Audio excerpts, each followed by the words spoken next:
حضور علیہ الصلوۃ والسلام ان لوگوں کو، ان طبقات کو جن کو کبھی کسی نے نہیں پوچھا تھا اور جن کا کوئی پرسان حال نہیں تھا، آقا کریم علیہ السلام کی سیرت کا یہ روشن باب ہے کہ حضور ان کی دہلیز پر پہنچے اور جا کے ان کی مدد کی اور ان دکھیوں، لاچاروں اور پریشان حالوں کو اس مشکل حالات کے اندر ڈھارس بندائی۔ اور یہ وہی سیرت ہے جو سیدہ خدیجہ الکبریٰ رضی اللہ تعالی عنہا بیان فرماتی ہیں، وَتُقْسِبُ الْمَعْدُومِ، آپ جو ہیں جن کا کوئی نہیں ان کے لیے کماتے بھی ہیں، اور لاچاروں کا سہارا آپ کی ذات ستودہ صفات ہے۔ دکھیوں کی نزاکت قلبیہ کا اتنا خیال، اتنا لحاظ، یہ ایک پیغمبر کی زندگی ہوتی۔ قرآن نے ہمیں بڑی واضح اس بات کی طرف بلایا ہے، یہ بات ذہن میں رکھیں، اس غلط فہمی سے ہم نکلیں۔ مسئلہ غریب کی مدد کا نہیں ہے، مسئلہ غریب کی عزت نفس کا ہے، یتیم کی دل جوئی کا مسئلہ ہے۔ اللہ تعالیٰ ارشاد فرماتا ہے یہ وہ بد نصیب لوگ ہیں کہ جو یتیموں کو دھکے دیتے ہیں، اور دوسرے مقام پہ ارشاد فرمایا کہ کلا بل لا تکرمون الیتیم، یہ یتیم کی تکریم نہیں کرتے۔ یتیم کو کھانا دینا اور بات ہے، اس کی تکریم اور اس کی عزت کے ساتھ اس کو کھانا دینا یہ اور بات ہے۔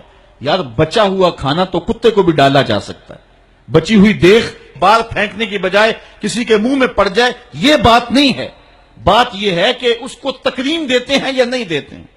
یہ جو عید کے موقع پہ غریبوں کو لائن میں کھڑا کر کے عید پیکج دے رہے ہوتے ہیں اور 10 اخبارات کے اندر تصویریں چھپتی ہیں، اور بندہ اپنی اس نفسانی تسکین کو روحانی تسکین سمجھ رہا ہوتا ہے کہ وہ سمجھتا ہے کہ میں بہت نیکی کا کام کر رہا ہوں، بہت بڑا سماجی کارکن ہوں۔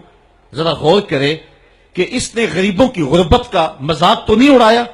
اس لائن کے اندر جہاں غریب، یتیم اور لاچار کھڑے ہو کر کے تصویریں کھنچوا رہے ہیں، اگر اس کی بیٹی کو اس لائن میں کھڑا ہونا پڑتا تو اس کے جذبات کیا ہوتے؟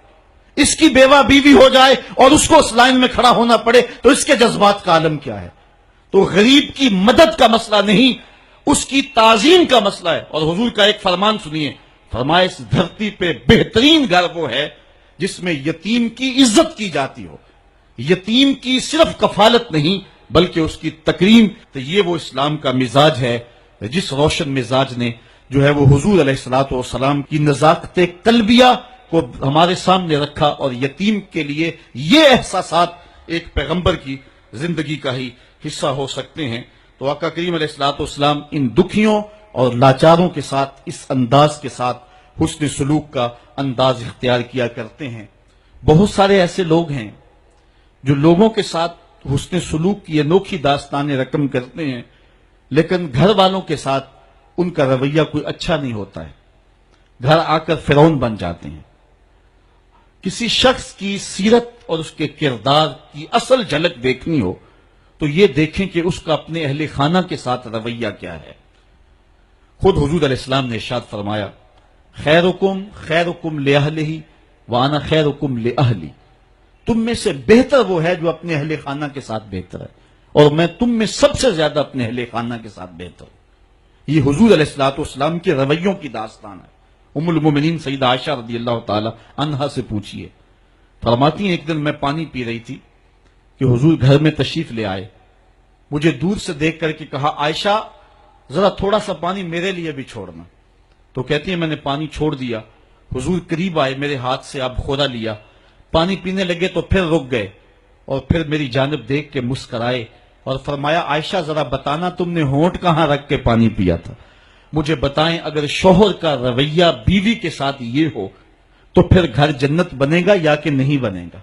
تو کہا مجھے یہ بتائیں کہ تم نے ہونٹ کہاں رکھے تھے۔ یہ حضور کی سیرت کا وہ تابناک پہلو ہے۔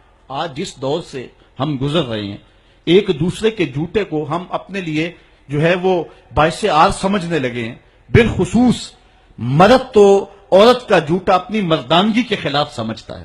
تو حضور کا یہ رویہ، حضور کا یہ انداز کرم یقیناً حضور علیہ الصلوۃ والسلام کی سیرت کو اس انداز سے ہمارے سامنے رکھتا ہے کہ جیسی صورت اور سیرت میرے محبوب کی ہے، زمانے میں کوئی ایسا شخص نہیں ہے جس نے ایسی سیرت پائی ہو۔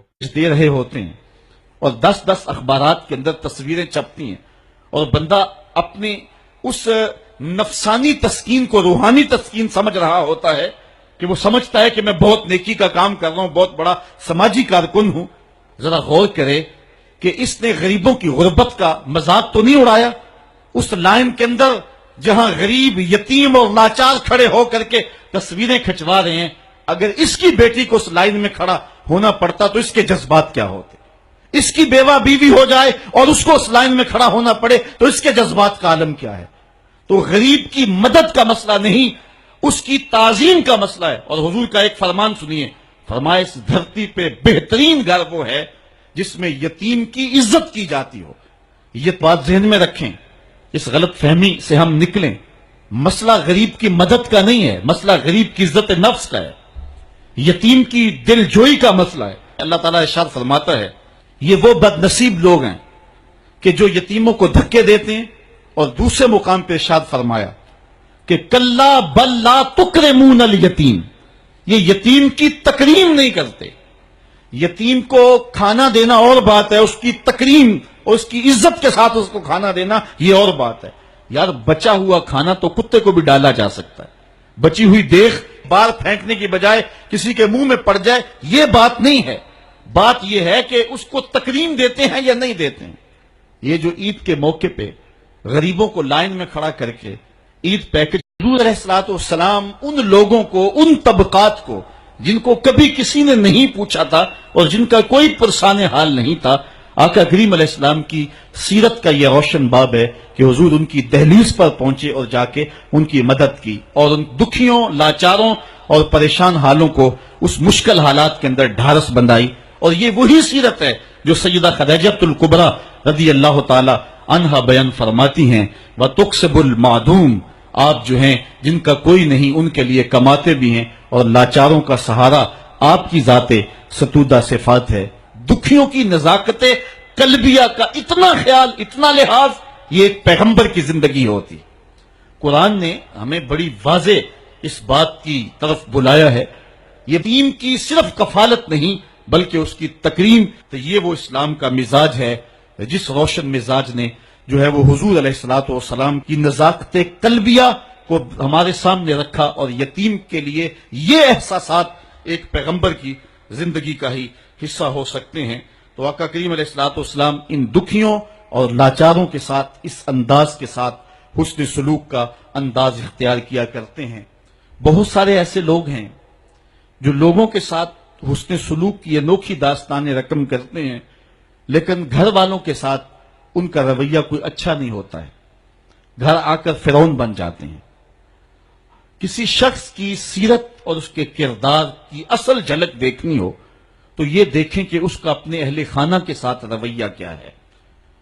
خود حضور علیہ السلام نے ارشاد فرمایا خیرکم خیرکم لأہلہ وانا خیرکم لأہلی، تم میں سے بہتر وہ ہے جو اپنے اہل خانہ کے ساتھ بہتر ہے، اور میں تم میں سب سے زیادہ اپنے اہل خانہ کے ساتھ بہتر ہوں۔